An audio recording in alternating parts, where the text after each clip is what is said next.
So it's always important to curb and also to nurture talent. And when you do it, you should always try as much as possible to give these lads that are playing an opportunity to be able to star.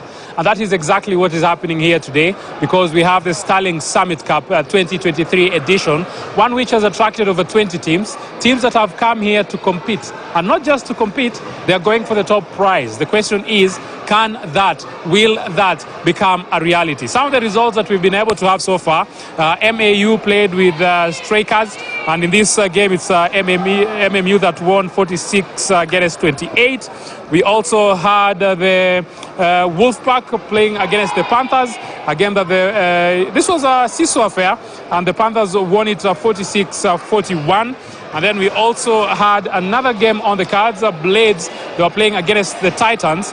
And on this one, it is the Titans that took, the Blades that took the day.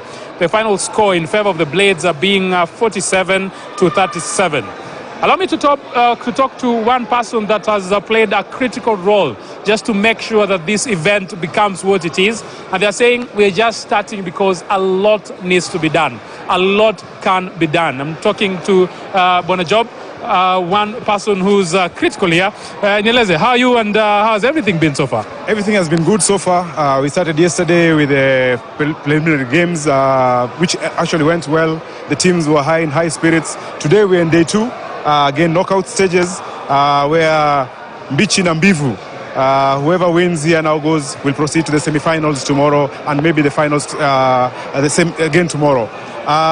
We've had a good tournament so far.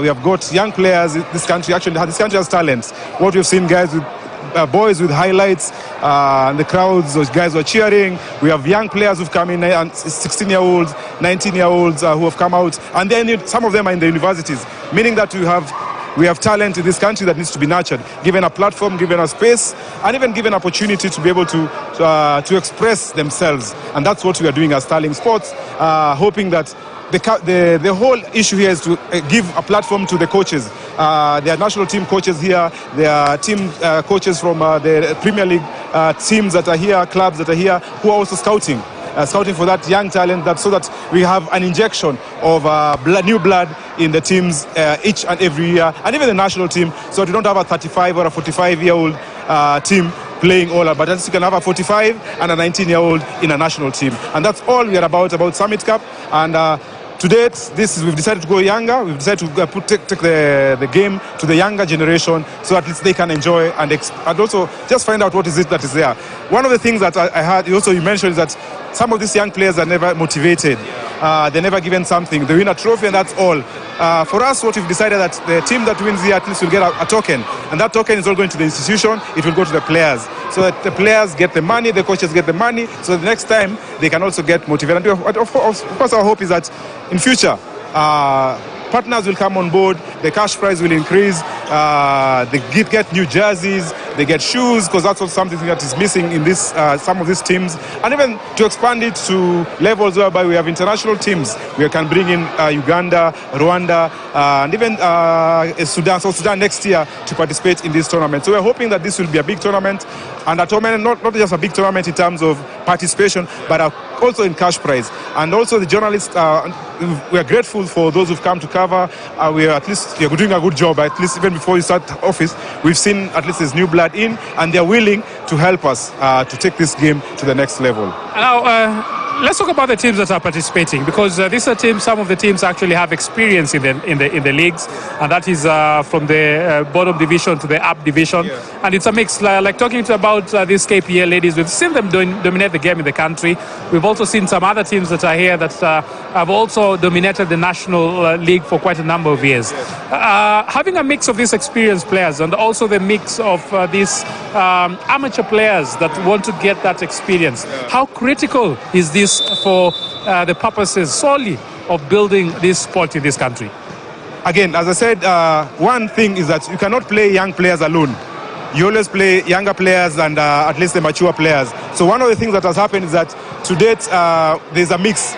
There's a 19-year-old playing with a 23-year-old. And of course, they think differently. Their IQ is different. The way they handle the game is different. And so today, we are hoping that we'll achieve that blend of new blood versus old blood. And also just even for there are even a team from Olympic who's here, Raila. They have come to watch so that they can also learn some of the things that go on in basketball at a higher level. So that's one of the most important things that they learn. It's all about learning and learning again. And that's what the experience that is here today. And that's, again, at least I'm sure by the time they go back to either the club or even the universities, the ones who play the lower level, they'll have played at a higher octane. I'm sure the basketball will improve in this country. We are all about not just basketball entertainment. Basketball is a part of entertainment. We cannot play it outside in the tarmacs and all that. It's an indoor sport. It was invented as an indoor sport, and that's why, again, today, we didn't take it to the outdoor courts. We brought it indoor so that the kids who've never played indoor in Nyayo Stadium, this can actually enter, at least have that experience. So it's all about experiential, having fun. There's music always at the background and all those things going. So that's all we're doing, Wahisi.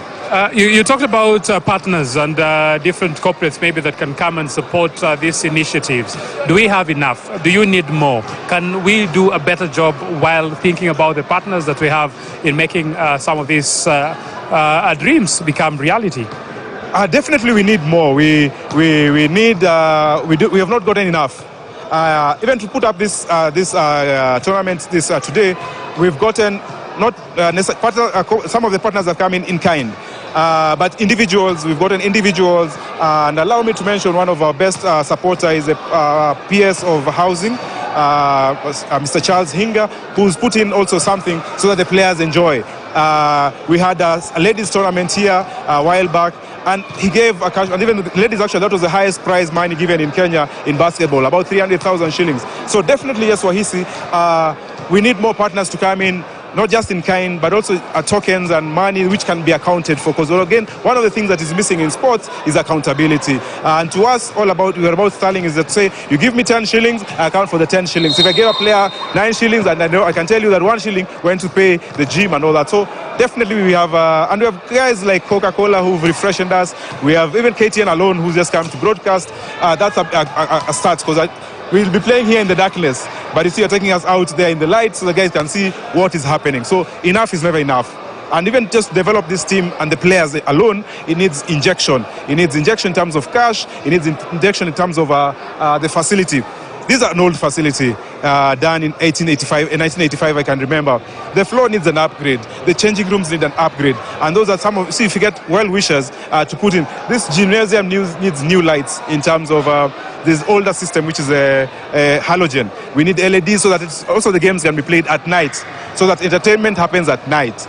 For that to happen, we need a private-public partnership so that they also come in, the players will enjoy, the corporates will enjoy, they will even get more new, gives it new eyeball. I think that's what you call it in media. So the corporates will be able to see new eyeballs, and that's what we are doing here. So we're mixing today Zetech and PKP ladies, then we bring back again the men.